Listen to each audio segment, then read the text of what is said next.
You have noticed it, have you not? That moment when you speak a thought that genuinely belongs to you, not one borrowed from your professors or absorbed from the newspapers, but one you have actually thought, and you watch the person across from you change. Not their mind, their face, their posture. Something in them recoils before you have finished your sentence. You tell yourself you must have expressed it poorly. Next time, you will be clearer, more diplomatic, better argued.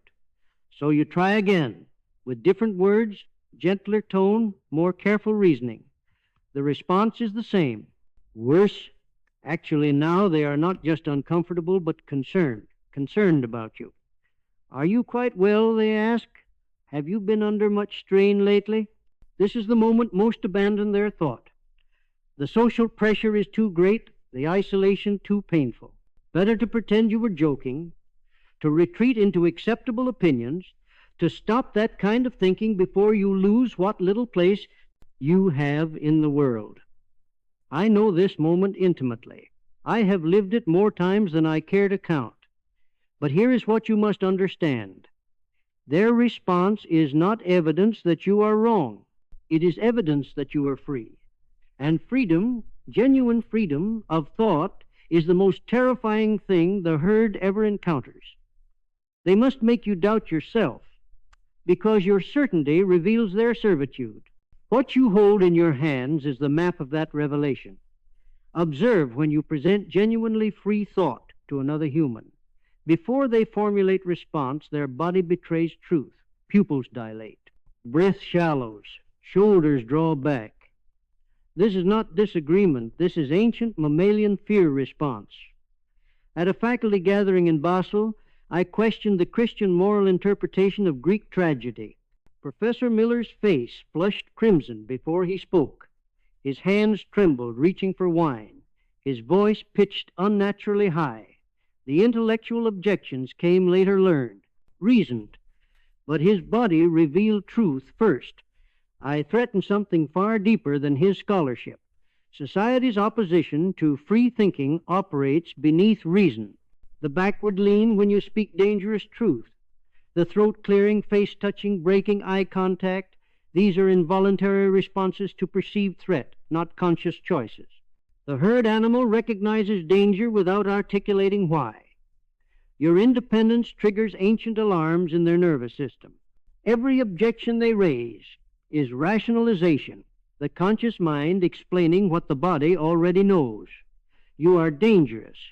Once you read these physical tells, you stop wasting strength trying to win arguments. You cannot reason someone out of fear response. They fear not your ideas, but the mechanism by which you think. Every social order rests on one premise. Values come from outside the individual. From God, tradition, reason, collective will. By adulthood, this externalization is complete. Most humans cannot validate their own judgments without external confirmation. I published Human, all too human, expecting debate. Instead, silence. To engage my arguments would require admitting morality might be human invention, that divine authority's emperor might be naked. Better to ignore than confront what my existence proved possible. You threaten this architecture by existing as one who generates values from within. You are living proof that their dependency is not universal. The Christian fears you reveal God as human creation. The academic fears you reveal knowledge as power game. This is why they cannot simply disagree. Disagreement would acknowledge you as participant in the same game, but you have left the game entirely. This possibility that one can be self-sufficient in realm of value truly terrifies them. When I broke with Wagner, I watched social control machinery deploy with precision. First, reputation assassination, my judgment was declining. Then, reality denial, my observations dismissed as imagined. Next, moral condemnation. I was jealous, bitter. Then isolation friends ceased correspondence. Finally, self-doubt implantation, perhaps I was unwell. Learn to recognize these weapons. Reputation assassination attacks your standing, not ideas. Reality denial gaslights your perception. Moral condemnation reframes independence as vice. Isolation makes freedom unbearably lonely. Self-doubt makes you question your sanity. Create a weapon recognition journal. When hostility comes, identify which weapon deploys. This creates psychological distance. You observe weapons, you do not receive wounds. Over time, you develop immunity. The attacks continue. They simply no longer penetrate. Every social structure is, at foundation, a pact among the weak to neutralize the strong. Not conscious conspiracy, but instinctual, emergent, evolved. I studied Christian morality's origins. The weak invented morality, redefining weakness as virtue, strength as vice. Blessed are the meek was strategy, not revelation. Over centuries, this inverted morality so successfully that modern humans believe humility superior to pride. Morality, law, custom, education tools forged by collective to ensure individual excellence cannot threaten collective mediocrity. Education claims to enlighten but produces conformists. Religion claims to save souls but produces dependence. The free thinker threatens this system by embodying the sovereign individual, the type all civilization was constructed to suppress. Society really is organized against your type, but it is not personal. You threaten social order not by malice but by nature. The master key to control. Teach individuals to seek validation outside themselves. From birth, what will father think? What does God command? By adulthood, the perfectly socialized human cannot validate his own judgments. I asked my friend Paul Daleson why he remained in a miserable position. But what would people say if I left? I asked, what do you say? He looked confused. His own judgment had no weight. Begin reinternalization through daily practice. Each morning, ask, what do I value? What do I believe? What do I want? Answer from within before external voices enter. When you notice yourself asking, what would others think? Stop, ask instead, what do I think? This reversal shifts your center of gravity from external to internal. It will feel wrong, your conditioning fighting back. Persist anyway. All humans are equal. Is not discovered truth, but strategic lie preventing emergence of rank, hierarchy, excellence. At Basel, egalitarian principles enshrined mediocrity. The brilliant student's insight became just his opinion, equal to the dullest confusion. Excellence reduced to common denominator. Equality rhetoric is leveling device. It cannot raise everyone to heights, so it pulls the excellent down to average. Humans are unequal in capacity for truth, creative power, will to power. Society tries desperately to hide this. The equality deception operates through guilt. If you recognize, you see more clearly, think more deeply, you are taught to feel guilty. This guilt keeps you from manifesting your power. Stop pretending all opinions are equally valid. When someone presents muddled thinking, do not say, I respect your perspective if you don't. A master sculptor need not ask the village idiot's opinion of his work. The chains binding most tightly are those you do not know you wear. You rejected your parents' religion but adopted your professor's atheism? You question authority but not reason itself? I believed myself free from Christianity at 20.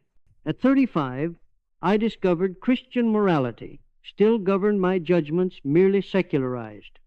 Liberation required excavating much deeper. Take any strong belief and argue its opposite forcefully. This breaks the spell of certainty. For every moral judgment, ask, who benefits from this? Pay attention to what? Thoughts make you uncomfortable to think that discomfort is often conditioning fighting back. Each morning this week, question one unquestioned belief. Some will survive scrutiny, these are yours. Some will collapse, these were chains you thought were truths. When you first think truly independently, you experience profound vertigo. External validation feels like ground beneath your feet. Removing this support feels like falling into abyss. After breaking with Wagner and resigning from Basel, I faced profound disorientation. I wandered from city to city, no longer knowing who I was.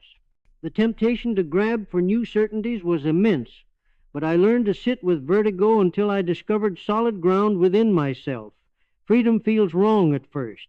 When you stop receiving external validation, you experience panic, the sense of losing yourself. This is not loss, this is emergence. When vertigo strikes, do not immediately act. Sit with discomfort. Do not rush to new certainties. Dwell in, I don't know. This sitting with uncertainty is perhaps the most important skill the free thinker develops. Each day this week, spend 15 minutes sitting with fundamental uncertainty. Notice that you survive this uncertainty, that not knowing does not kill you. Freedom must be won again each day through deliberate practice. Without regular practices of liberation, you drift back into conformity without noticing. I established a rule. Every morning, 2 hours of walking and thinking before any external input. This transformed my relationship to thought. By midday, I had established my own mental territory. Begin each day asking 3 questions before engaging externally. What do I value? What do I think? What do I want? Each evening, review. When did I defer to others' judgment when I should have trusted my own? Say no to at least one social pressure daily. Walk alone for at least 1 hour. Spend time in complete silence. These practices maintain sovereignty. For 1 week, implement all 5 practices daily. By week's end, you will have embodied experience of what daily sovereignty requires and produces. Not all humans can bear the same weight of truth. You must develop rapid capacity diagnosis, assessing whether someone can hear difficult truths or only comfortable lies. I once spoke freely about Christianity to a colleague's wife at dinner. She asked my opinion on religious education. I answered honestly. The result was disaster. I had misjudged her capacity. She wanted validation, not truth. Within first minutes of conversation, ask, do their questions seek genuine understanding or merely validation? When faced with uncomfortable idea, do they engage or deflect? Do they think in nuance or certainties? High-capacity individuals engage genuinely, sit with discomfort, think in nuance. Most people are low capacity. Recognize this without judgment. High capacity deserves your full depth. Medium capacity deserves strategic depth, plant seeds. Low capacity deserves courtesy, but not depth. Engage at surface level. The free thinker who treats all contexts as requiring full authenticity exhausts himself in unnecessary battles. There is an art to strategic engagement, knowing when to speak deeply and when to skim the surface. As professor, I participated in faculty meetings where I heard ideas I considered absurd. Yet I did not challenge everything. I chose my battles. I fulfilled obligations competently while reserving deepest work for writing. This was strategy, not cowardice. Develop 3 modes. Surface mode, polite, conventional, minimal disclosure. Strategic mode, selective disclosure, planted seeds. Depth mode, full authenticity. Use surface with low capacity people. Use strategic with medium capacity. Reserve depth for high capacity people and your own work. You need not challenge every error. Most battles are not worth fighting. Choose battles that serve your purposes. Let the rest pass. Before entering any social situation, consciously choose your mode. This predecision prevents engaging at wrong depth. You possess finite energy. Society provides infinite opportunities for correction. Therefore, develop an economy of truth-telling strategic approach to where you invest your truth. After my first book received misinterpretation, I was tempted to write lengthy defenses, correct every misreading. Then I realized I could spend my life defending what I have written, or write what remains unwritten. The choice was clear. I ceased defending. Invest truth where recipient has demonstrated capacity to receive it. Context allows genuine understanding. Investment advances your purposes. Most situations fail these criteria. Let them pass. When faced with demand for truth in unworthy context, develop skilled deflection. I don't have time to explore it now. I prefer not to discuss that topic. These deflections conserve energy without creating offense. For 1 week, track every instance where you share truth. Record context, recipient capacity, energy expenditure versus return. Most discover they scatter truth indiscriminately, exhausting themselves. Then create new investment policy. The freethinker is not merely one who rejects the herd's values, but one who creates new values. This is the hardest and highest achievement, moving from negative freedom to positive freedom. After rejecting Christian morality, I faced the abyss. If good and evil are not cosmically ordained, what determines them? Then, walking in mountains above Sils Maria, clarity came. Values arise from life itself. What promotes life, power, growth? This is good. What promotes decline, weakness, stagnation? This is bad. Test every value by asking, does this promote life or diminish it? Many traditional values fail this test. Humility diminishes life. Self-sacrifice serves others' growth at expense of your own. What virtues does your specific life require? Not abstract universal virtues, but actual qualities that would make you flourish. These become your virtues not because they are everyone's, but because they are yours. Create your personal table of values this week. 2 columns, life-affirming values and life-denying values. Display this table where you will see it daily. Let it guide your decisions. The greatest danger for the freethinker is not external opposition, but internal calcification, hardening of your own positions into new dogma. Having freed yourself from society's values, you must then free yourself from your own previous values. My relationship with Wagner taught me this necessity. I had made him my ideal. Then I saw his corruption. I faced a choice: cling to my idealization or overcome it. Overcoming meant admitting I had been wrong. This admission was agonizing, but making it freed me for new growth. Every 3 months, review your values. Ask ruthlessly, do I still believe this? Does this still serve my life? Am I clinging to this out of consistency rather than conviction? Develop the habit of arguing against your own positions. If you cannot defeat your own arguments, they might be genuine. If you can defeat them, abandon them. Practice saying, I was wrong about something significant each month. This keeps you humble not before others, but before reality itself. The highest achievement is not merely accepting life, but loving it. Loving every moment with such intensity that you could will its eternal recurrence. This is amor fati, love of fate.